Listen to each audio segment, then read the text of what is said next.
been an odd beginning of the season.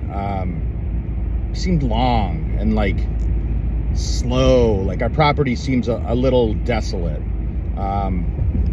Typically there's tons of mature does. Like I'm not even seeing mature does. Nobody is. Uncle Brett got one right off the rip, but like that's it. Like lots of young fawns, cheese dicks. Like we don't have food. We have a little bit of bedding, barely any bedding, so we're just a pass through. So it's felt like a struggle, but this is also something I sort of battle in myself, because I've had one, like I think it was my second year of hunting, was like, it was a terrible year because I was battling like desperation. I felt this feeling of desperation, like I had to kill something right away, all the time, always. And I don't know where that comes from, but I battle that still. So like I think for me I always have to tell myself, I'm like, dude, you shoot your deer when you're the most relaxed. You shoot your deer when you get in the car whenever the fuck and drive down or drive wherever and just go out and have a good time. You shoot your deer when you go up in the tree, not mindful, but yet to have a snack, looking forward to your zebra cake or your Christmas tree cake. Those are when you shoot your deer. But I feel like right off the rip, I was like, I'm gonna kill something opening day. And then I just didn't. And then I didn't see much. And then I didn't have many things to even shoot at. So I started to battle that little, like those feelings of desperation would creep in, like, holy shit, is this going to be like a bad, tough year? But I set up in what I consider like a rut funnel. It's between two little sets of bedding. And then I heard, of course, this grunt came from directly behind me in the bedding. Like I'm sitting ass to bedding. Like I could turn around, spit, and it'll go in the bedding.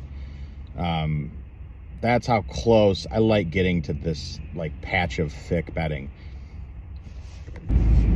So I feel like I have this thing lately to where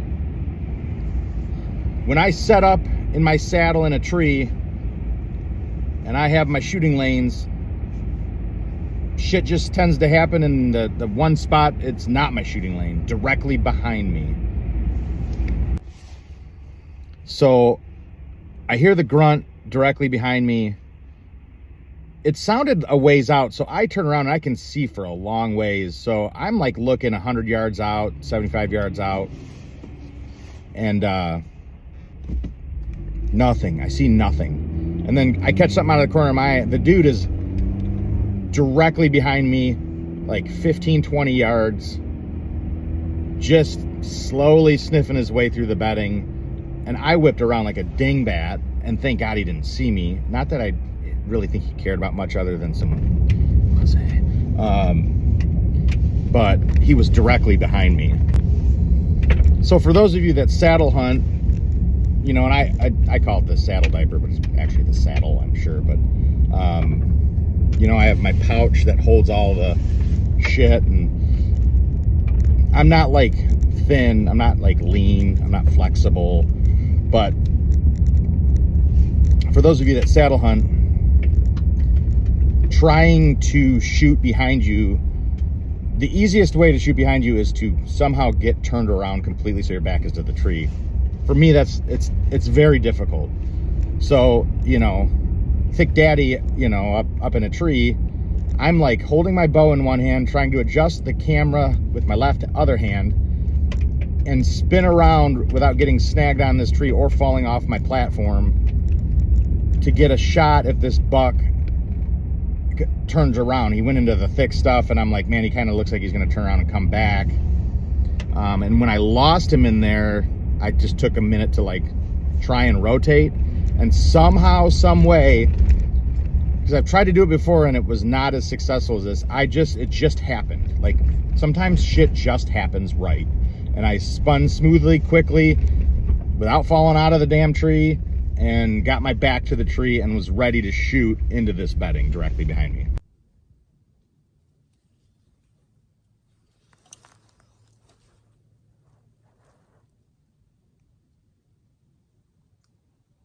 B.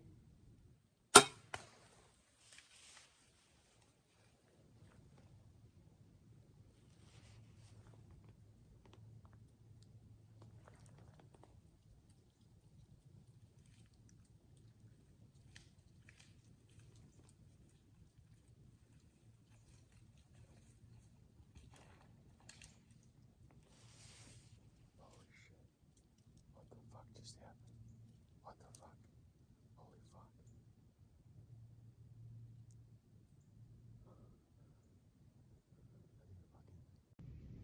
I'm shaking because I'm freezing and I'm jacked up. But behind me is like swamp bedding.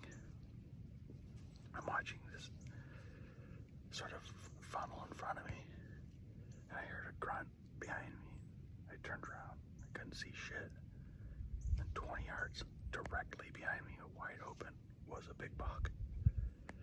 So I had to watch him go into the thick shit.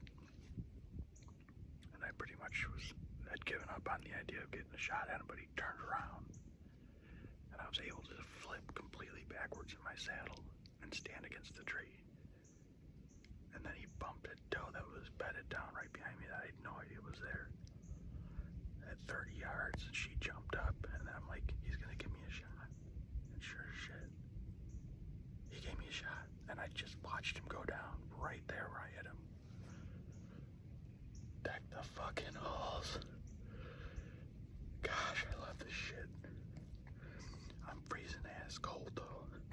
I haven't been this cold in a long time. My Tootsie Rolls are just about to fall off my footy poops. My fingers are burning. Oh God, it feels good to get one down. Sexual desire.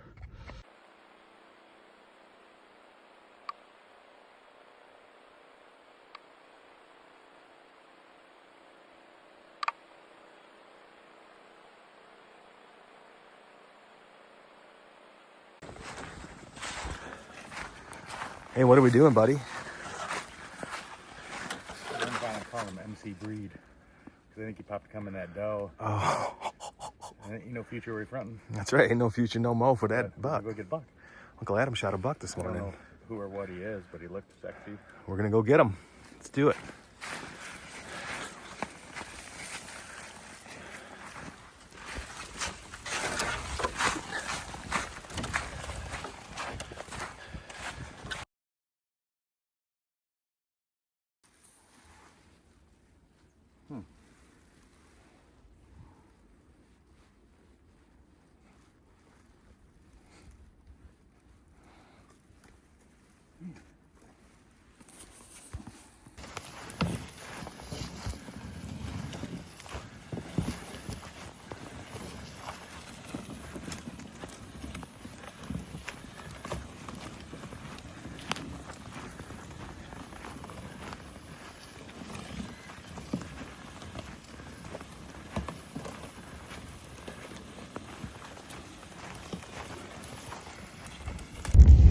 So there's this roller coaster of emotions. Like, I hear the grunt, I get excited.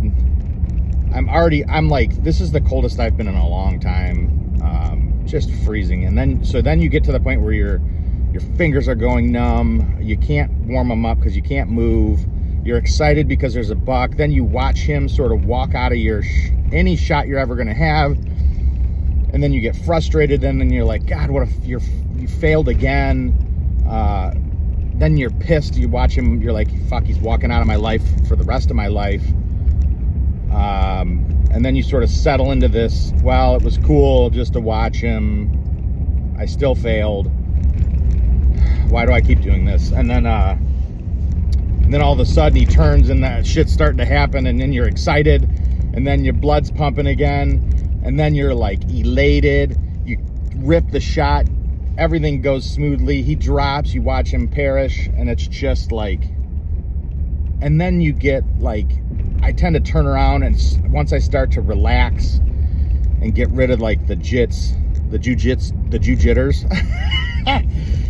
it all starts to hit me, and I start like thinking about how thankful I am for like not only the deer but the experiences, everybody that's ever played a part in my life, like whether, Carl Weather, my brother getting me into the woods and just even getting me out there, like, to learn how to hunt, to hand down his shit to me when he didn't want it instead of selling it.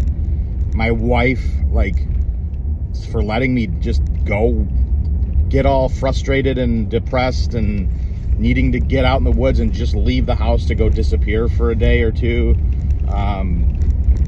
I think about my kids and how, there's, oh, look at this. A little cheese dick. Oh, 3 of them. Hello. So anyways, then the emotions, I get super, like, when shit like that happens, I'm like, phew, squirrel.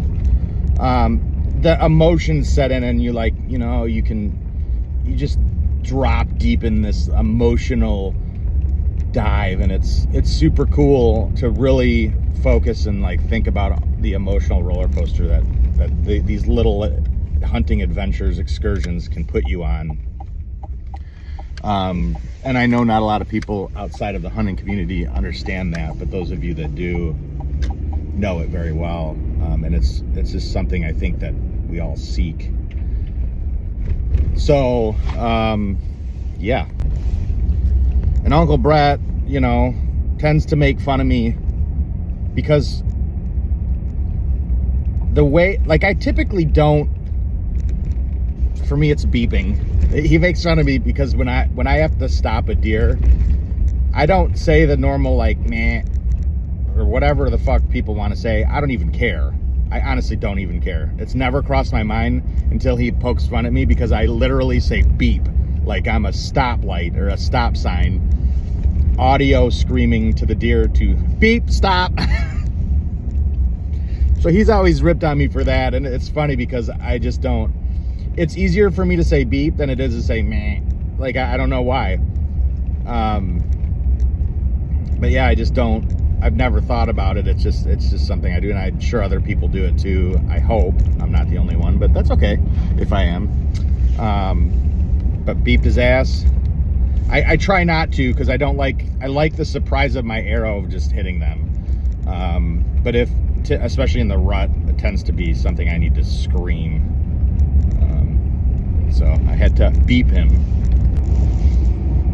So, like, regardless of anything with the deer, like, the dude doesn't have brow tines. He's got some things going on there, but he was the coolest, the most fun adventure buck hunt that I have had, probably to this date. Because of the way everything happened, the surprise of him being behind me, the emotions of thinking it wasn't going to work, that it's literally impossible for me to ever get a shot on this buck, to feeling that close to overcoming, like, some obstacles, some failures that you've had already in the season, and then being able to flip around and just, have him show back up out of the thicket, like, just perfect, right to the, set of trees that I shot distance. And I just, and then, I don't know, it's one of those things where that's what I want in a hunt. Like, I want that, all of those emotions. I want all of that excitement. I want that rush. And just, to put a good shot on a good buck for whatever property you're hunting. And it just felt awesome. And for me, I guess this is just going to be, like, personal opinion, but this is just what I believe. No matter what anybody says, I guess for me, I'm not trying to prove anything of, like, I did it all on my own. I get that that's cool, and that's, like, a big obstacle to, like, prove that to yourself. There's nothing better than, like, having someone there with you to celebrate and drag that deer out and be a part of that whole experience. So, like, the fact that my brother was with me just puts it, like, over the top. because it's just, no matter what anybody says, it's not the same to be doing all that by yourself. It's just it's just a different beast. So that was super cool too. Icing on the cake, sort of, it always is, because Uncle Brett's the one that put me in the woods, got me there. So I always, you know, I look forward more to those adventures than to be out there by myself. So it's just the way it is. But super cool to have Uncle Brett there to help me drag his ass out.